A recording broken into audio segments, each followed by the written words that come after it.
हमारे साथ डॉक्टर पंकज हैं जिनको जाना ही जाता है हाई रिस्क के लिए। मेरा ये चॉइस था, मतलब ऑप्स एंड गायनी पीएमसीएच यानी कि बिहार का टॉप कॉलेज में हमको मिल रहा था। देखिए नॉर्मल केस मेरे पास नहीं आता है कि सर नॉर्मल डिलीवरी कराना है हमको करा दीजिए, वो नहीं आता है मेरे पास। मतलब 9 महीने वो कहीं और गुजारा है ना। हाई रिस्क आइदर उसको हाइपरटेंशन हुआ, इतना फैटल होता है कि कभी कभी जान चला जाता है, एक फव्वारा की तरफ ब्लीडिंग होता है। ये इमरजेंसी में लैंड की थी, ब्लीडिंग हो रहा था, एपीएच था, प्लेसेंटा प्रीविया था और ब्लड भी बहुत कम था, 7.6 था एचबी। वो प्लेटलेट्स वगैरह कम था, कुछ खून वगैरह, तो इसलिए हमको वहाँ ना आकर के यहाँ कराना पड़ा है। 5 मंथ का प्रेगनेंसी है और वोमिटिंग के साथ साथ ब्लड आता है इसके। एक सेंटेंस से बताना हो कि डॉक्टर पंकज चौधरी क्या क्या चीज़ें करते हैं अपने हॉस्पिटल में, तो क्या बताना चाहिएगा लोगों को? मैं हाई रिस्क प्रेगनेंसी डील करता हूँ, laparoscopic surgery, hysteroscopic surgery and infertility patient. बिल्कुल, अगर आपको पैसे का दिक्कत है तो मेरा हर ट्यूसडे फ्री ओपीडी रहता है।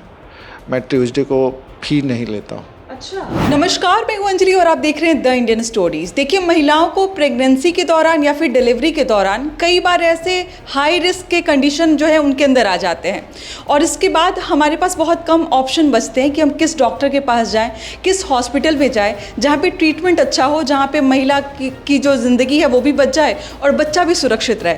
हमारे साथ डॉक्टर पंकज हैं जिनको जाना ही जाता है हाई रिस्क के लिए। जब भी कोई पेशेंट हाई रिस्क पे होता है वो इनके पास आता है और न जाने कितने सारे पेशेंट्स का इन्होंने 10 से 12 सालों में जान बचाया होगा। सबसे पहले सर बहुत बहुत स्वागत है आपका। जी नमस्कार, मेरा नाम डॉक्टर पंकज कुमार चौधरी है। मैंने एमबीबीएस भागलपुर मेडिकल कॉलेज से किया है और एमएस की पढ़ाई पीएमसीएच पटना से किया है ऑब्स्टेटिक्स एंड गायनेकोलॉजी में। इसके अलावा मैंने दिल्ली से फेलोशिप किया है आईवीएफ में, मिनिमल एसेस सर्जरी में, और डिप्लोमा भी किया है मिनिमल एसेस सर्जरी में। और मेरा जो फील्ड ऑफ इंटरेस्ट है high risk pregnancy, laparoscopic surgery और इनफर्टिलिटी यानी आईवीएफ, तो मैं इन क्षेत्रों में काम करता हूँ। अभी आप एक चीज़ कह रहे थे कि जब आप गायनी चूज़ कर रहे थे तो आपको कहीं ना कहीं घबराहट हो रही थी कि मैं पेशेंट के साथ, मतलब पेशेंट मेरे साथ कंफर्टेबल रह पाएंगे या फिर नहीं रह पाएंगे। मुझे ये बात बताइए, क्योंकि बहुत देर से मेरे अंदर भी ये सवाल चल रहा था कि अगर मुझे ऑप्शन रहे कि मेरे साथ कुछ भी दिक्कत हो तो मैं पहले यही सर्च करूँगी कि हमारे आसपास में कौन सी लेडी डॉक्टर हैं जिनके पास हम अपनी गायनी प्रॉब्लम को लेकर जाएँ। तो आप अपने साथ किस तरीके का देखते हैं, इन 10 सालों में क्या बदलाव आया है कि लोग अब ज़्यादा नहीं सोचते हैं कि जिस डॉक्टर से हम दिखाने जा रहे हैं उनका जेंडर क्या है, या फिर लोग खुल के आ रहे हैं, अपनी बातों को रख रहे हैं? बदलाव तो है जी, बदलाव बहुत है। एक्चुअली मेरा ये चॉइस था, मतलब ऑप्स एंड गायनी पीएमसीएच यानी कि बिहार का टॉप कॉलेज में हमको मिल रहा था, यानी कि हमको सारा ब्रांच मिल रहा था। लेकिन मेरा जो चॉइस था वो मैंने ऑप्ट किया। कुछ लोग बोले नहीं लो, कुछ लोग, बहुत लोग बोले जो चॉइस है लो, टेंशन मत लो, सब ठीक रहेगा। मेरे पास जो ऑप्शन है मैं आपको बता दूं कि हमारा जो पड़ोसी स्टेट है बंगाल और उड़ीसा, वहाँ अपोजिट है। वहाँ अपोजिट ये है कि फीमेल से दिखाने नहीं जाती है। They think female are less competent than male, they think. तो anyway that's not doesn't matter. हम मतलब ये भी प्लान करके लिए थे कि कुछ ज़्यादा वैसा हुआ तो हम बंगाल और उड़ीसा के तरफ शिफ्ट हो जाएंगे। कि जिस शहर में मेरे जैसा कोई गायनेकोलॉजिस्ट मेल में बैठता है तो वो हमेशा टॉप पे रहता है। क्या बात है, मतलब राजगीर के जी। आज आप हमसे, मतलब पटना में जो प्रैक्टिस स्टार्ट किए हुए, इस हॉस्पिटल का 2 साल हो रहा है जी। जो भी कंडीशन देख रहे हैं बहुत स्ट्रगल लगा है, अकेले हम सब कुछ किए हैं। कुछ दिन बाद मिलिएगा, ये नाम आपको टॉप पे मिलेगा। बिल्कुल, मैं पेशेंट से बात कर रही हूँ, रिव्यू ले रही हूँ और जिस तरीके से सभी के सभी रिकमेंडेशन से आए हैं, कोई प्रचार से नहीं आया है। किसी के पड़ोसी ने बताया कि हाँ डॉक्टर साहब बहुत अच्छे हैं, वहाँ जाके आप दिखाइए तो आपका ट्रीटमेंट अच्छा होगा, ये सबसे बड़ी बात होती है। तो कहाँ से आए हैं आप? हम नवादा से आए मैम। क्या दिक्कत है आपकी पत्नी को? 5 मंथ का प्रेगनेंसी है और वोमिटिंग के साथ साथ ब्लड आता है इसके।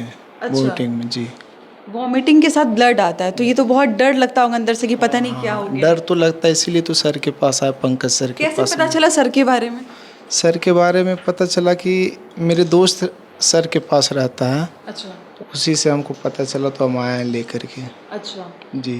तो क्या लग रहा है यहाँ पे आज पहली बार आए हैं? हाँ, आज न पहले भी आ चुके हैं हम। अच्छा। 1-2 बार आए हैं मरीज लेकर के। हाँ। और तीसरा बार हम आज आ रहे हैं। हाँ। जी मैम। सर क्या दिक्कत आ रही है? सर ये कह रहे हैं कि वॉमिटिंग के साथ साथ ब्लड भी आ रहा है।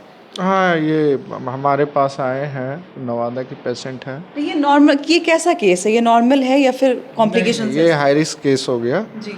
और इसमें फर्दर इन्वेस्टिगेशन का ज़रूरत है।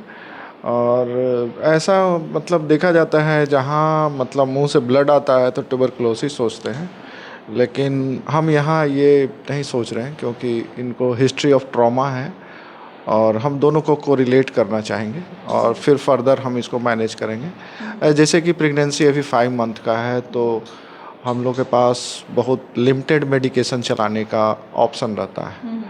उसी दौरान मतलब हमको इनको ठीक भी करना है, इनके बेबी का भी ख्याल रखना है, ताकि माँ भी ठीक रहे, बच्चा भी ठीक रहे। कुछ ऐसा मेडिकेशन नहीं चला सकते हैं जो कि बेबी को हार्म करे। तो हाई रिस्क केसेस पे तो आते हैं मेरे पास सर क्योंकि 5 महीने की प्रेगनेंसी है, ये अपने आप में बहुत बड़ी बात है कि इसके साथ आप कैसे हैंडल कर रहे हैं आगे?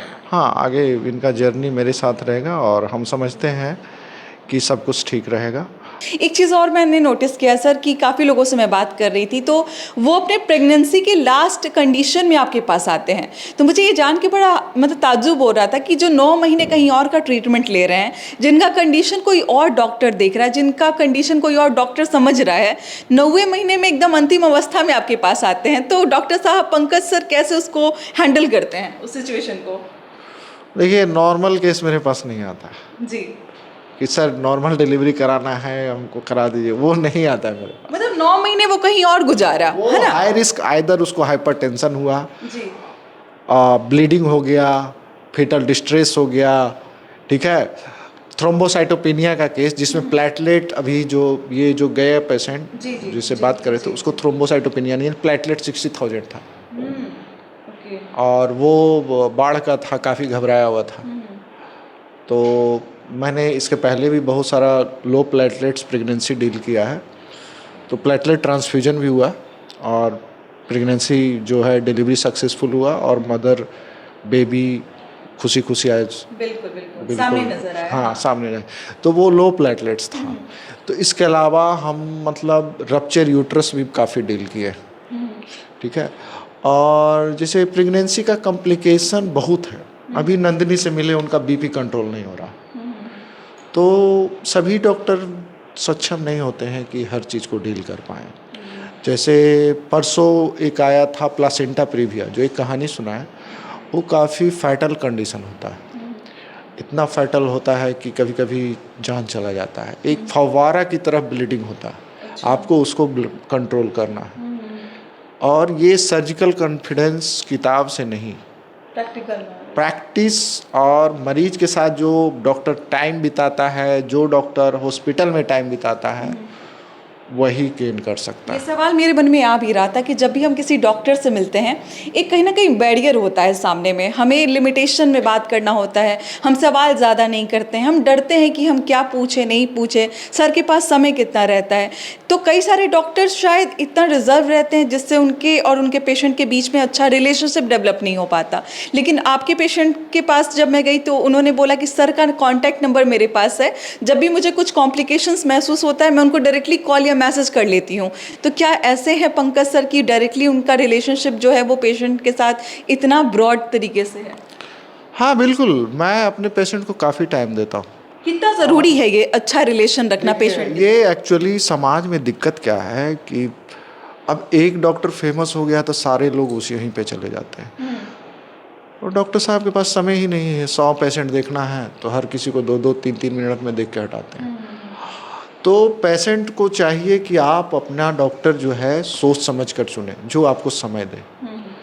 दिस इज़ नॉट कि वो बहुत फेमस है तो वो आपको अच्छा ही इलाज देगा, ठीक है। तो आप किसी भी डॉक्टर के पास जाइए, अगर समय नहीं दे रहा है आपको तो वो आपके लिए बेहतर नहीं है। ये कोऑर्डिनेशन का क्या मतलब प्रभाव क्या पड़ता है? ये हर डॉक्टर को करना चाहिए जी। आप नहीं कर रहे हैं या समाज में डॉक्टर नहीं कर रहे हैं, ये गलत बात है। पेशेंट और डॉक्टर का रिलेशन मतलब एक लंबा चलता है, आप ट्रीट कर रहे हैं, डायग्नोसिस एक बार में नहीं बनता है। ये समय गया कि हम एक बार मरीज को देख लिए और बोल दिए तो ये हो गया, ये जादू नहीं है।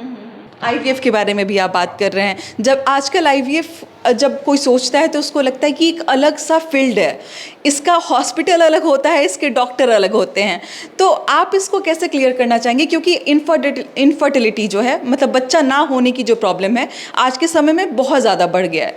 तो आप उन लोगों को क्या बोलना चाहिएगा कि गायनी भी इस चीज़ का इलाज करते हैं, लोगों के मन में ये जो डाउट है उसको क्लियर कर लेते हैं यहाँ पर?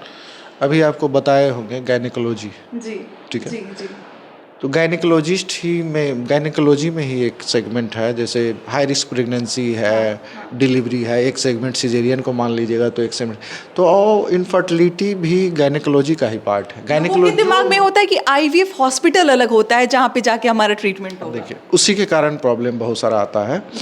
आईवीएफ हर इनफर्टिलिटी के मरीज को ज़रूरत नहीं है।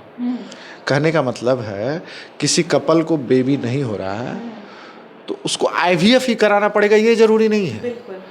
एक्चुअली आईवीएफ में देखिएगा तो महंगा है।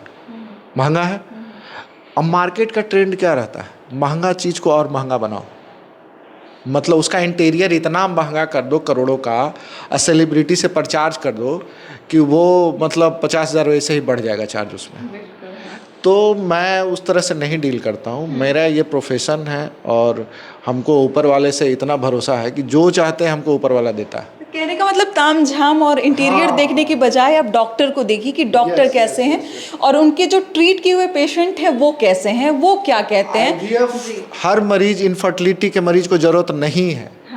कुछ खास 20 से 25% मरीज को ही सिर्फ ज़रूरत पड़ता है आईवीएफ का, ठीक है। जो इनफर्टिलिटी का पूरा सेगमेंट देखिएगा कि 1000 पेशेंट हैं जिनको बेबी नहीं हो रहा, तो 1000 का आईवीएफ नहीं किया जाएगा, उसमें इन्वेस्टिगेट करके प्रॉपर डायग्नोसिस बना के ट्रीटमेंट दिया जाता है। वाइफ में प्रॉब्लम है कि हस्बैंड में प्रॉब्लम है और उसको ट्रीट किया जाता है।